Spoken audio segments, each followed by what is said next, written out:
بسم اللہ الرحمن الرحیم، السلام علیکم ورحمۃ اللہ وبرکاتہ۔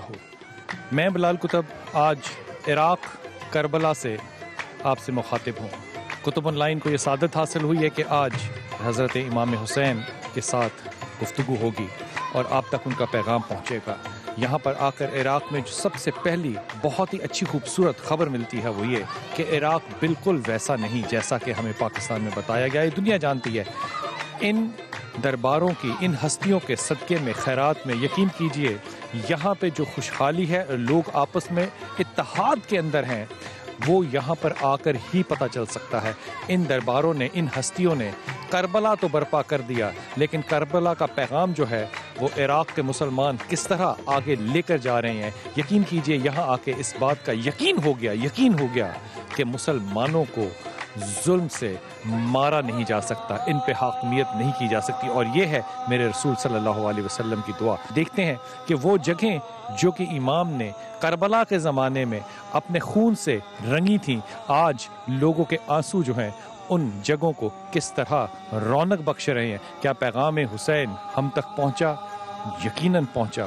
اللہ کرے کہ یہ پیغام جو ہے قیامت تک مسلمانوں کے سینے میں ایک علم کی طرح اور ایک دیے کی طرح ہمیشہ روشن رہے۔ سن درد کہانی کربل کی، سن درد کہانی کربل کی، اکھاں خون دے نیل اچھال دیا، اکھاں خون دے نیل اچھال دیا۔ خیمہ گاہ میں جب آپ آتے ہیں تو یہ وہ مین دروازہ ہے جو آپ داخل ہوتے ہیں، لیکن یہ خیمہ گاہ کا مین دروازہ کبھی تھا نہیں، یہ تو اب بنا ہے۔ جو بھی کوئی آتا تھا یہاں پہ تو سب سے پہلے جو خیمہ آتا تھا وہ حضرت عباس علمدار کا تھا، جس کی نشانی جو ہے وہ آج یہاں لگی ہے۔ حضرت عباس کے خیمے سے کوئی گزرے گا تو پھر امام تک جائے گا، پھر سیدہ تک جائے گا، پھر زین العابدین تک جائے گا، پھر اس کے بعد یہ جو سفید رنگ کے ماربل کے پتھر ہیں یہ کجاوے ہیں، یہاں پہ اونٹ بیٹھا کرتے تھے۔ اور جو پچھلا دروازہ ہے کالے پردے والا، یہ وہ دروازہ ہے جہاں پہ کہ حضرت امام حسین جو ہیں ان کا خیمہ تھا۔ امام حسین حضرت عباس کا خیمہ تھا، کجاوے تھے، اس کے بعد حضرت امام حسین کا خیمہ تھا، پھر سیدہ زینب کا خیمہ تھا، اور اس کے پیچھے سید زین العابدین جو ہیں ان کا خیمہ تھا۔ آئیے ان خیموں کی سعادت اور زیارت جو ہے وہ حاصل کرتے ہیں۔ کربل وچ جھوکاں مڑکیاں نے، کربل وچ جھوکاں مڑکیاں نے، سارا تے علی دے نال دیاں۔ یہ وہ کجاوے ہیں، وہ جگہ ہیں جہاں پہ کربلا کے اونٹ جو ہیں سواریوں کے طور پہ جو استعمال ہوتے تھے وہ بیٹھے تھے۔ اس طرف حضرت عباس کا خیمہ یہ کجاوے، اور اس طرف حضرت امام حسین جو ہیں ان کا خیمہ۔ آج اپنے آپ کو یہاں بیٹھ کے خوش قسمت اس لیے محسوس کر رہا ہوں کہ اس وقت تو ہم امام کی آواز پہ لبیک یا حسین نہ کہہ سکے، لیکن آج اللہ نے یہ توفیق دی ایمان کی حالت کو قائم رکھتے ہوئے یا حسین لبیک یا حسین لبیک کا ورد ہی نہ کریں، ایمان کی حالت میں اس بات کو قائم کرنے کی جرت بھی کر سکیں۔ نہیں پتہ لگدا سنیے کربل دا حال تے کی ہوندا، پوچھو 10ویں محرم دا عاشقاں نوں جدوں آوے خیال تے کی ہوندا، وہ دیوار۔ دنیا میں شاید ہی کوئی ایسی جگہ ہو، اور یقیناً شاید کا لفظ میں نے اضافی استعمال کیا، دنیا میں ایسی کوئی جگہ نہیں ہے جہاں عاشق اہل بیت جو ہیں انہوں نے اپنے عشق کا جو پیمانہ ہے وہ اپنی آنکھوں سے لبریز نہ کیا ہو۔ بہت سے میرے دائیں بائیں پاکستانی وہ سعادت مند لوگ جو کہ یہاں پہ زیارت کے لیے آئے ہیں، ان سے ان کے ایک ایک جملہ جو ہے ان کے دل کی، ان کی اہمیت اور بات کرتے ہیں کہ یہاں پہ جب آتے ہیں تو کیا جذبات ہوتے ہیں۔ السلام علیکم بھائی۔ انسان کو بیدار تو ہو لینے دو، ہر قوم پکارے گی ہمارے ہیں حسین۔ آپ کا نام؟ سید اسد شیرازی۔ شاہ جی آپ کو کیسا لگ رہا ہے؟ میں تو جب چلا ہوں اور میں نے پہلی نگاہ میری نجف، ہم اترے تھے ایئرپورٹ پہ، اور جیسے ہی میں نے روضہ نجف دیکھا مولا علی کا، تو میری جتنی تھکان تھی وہ دور ہو گئی، اور میں یا علی کرتا اندر داخل ہوا ہوں، اور میرا ایمان جو ہے وہ ایک قسم کا جیسے میں آج پیدا ہوا ہوں دنیا میں، پہلے میں پیدا ہی نہیں ہوا تھا۔ اور یہ جو اظہار شاہ صاحب کر رہے ہیں کہ آج ہی پیدا ہوں، یقین کیجئے اس میں آج یہاں آ کر اچنبھا نہیں ہوتا کہ اس بات پہ سوچے کہ یہ جملہ بنا ہوا ہے. یہ جملہ بنا ہوا نہیں ہے، یہ دل کی آواز ہے. آپ کا نام؟ افتخار میرا نام ہے. میں تو کہتا ہوں کہ یہ صحرا کو جنت بنایا حسین نے. یہ صحرا تھی حسین نے. لبیک یا حسین. لبیک یا حسین. آپ کا نام؟ نذیر احمد، ملک نذیر احمد. آپ کو کیسا لگتا ہے یہاں پہ آ کے؟ کیا لگا اور کیا کیا مانگا، کیا کیا کیا؟ بس یہی خواہش تھی آخری کا، یا اللہ زیارتاں بھی ہو جان تے حج بھی ہو جائے. ہن اس تو بعد جانا سی عمرے تے بہت خوشی ہے کہ ساڈے سب خواہشیں پوری ہو گئی. قبر کی تیاری اللہ تعالیٰ منکر اور نکیر آئے گا نا انشاءاللہ. تم سے ہم نے پوچھنا ہے کہ بھائی تم کرنے کیا آئے ہو ہمارے پاس؟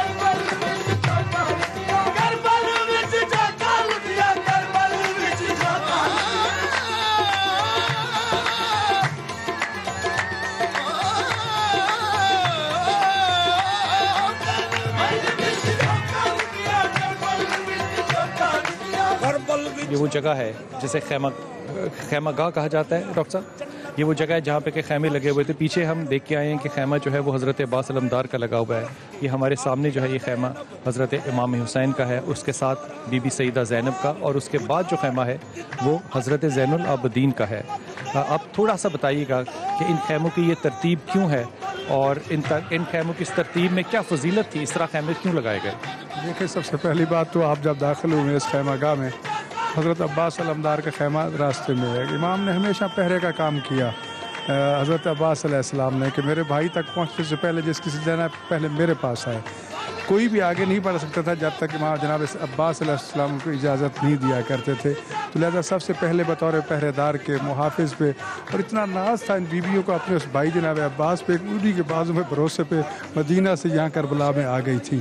تو جناب عباس وہاں بطور پہرہ دار بیٹھا کرتے تھے، اور یہی وجہ ہے کہ خیموں کے دروازے پہ آپ کا خیمہ تھا.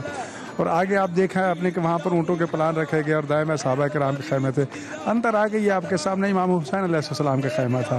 اور خاص طور پر آپ نے دیکھا کہ دونوں بہن بھائیوں کے خیمے کی پشت آپس میں قریب کیا پشت ملی ہوئی ہے. یعنی یہ دونوں بھائیوں کے آپس میں، بہن بھائیوں کی جو محبت اور عشق عجیب تھا. دونوں مشورہ کرتے تھے، دونوں صلاح مشورہ کرتے تھے. شریکۃ الحسین اس لیے آپ کو کہا گیا جناب زینب سلام اللہ کو، کہ امام حسین علیہ السلام ہمیشہ مشورہ کیا کرتے تھے. اور خاص طور پر شب عاشور اس خیمے میں تو کتنا وقت گزارا دونوں بہن بھائیوں نے صلاح مشورے کے حوالے سے، وصیت کے حوالے سے.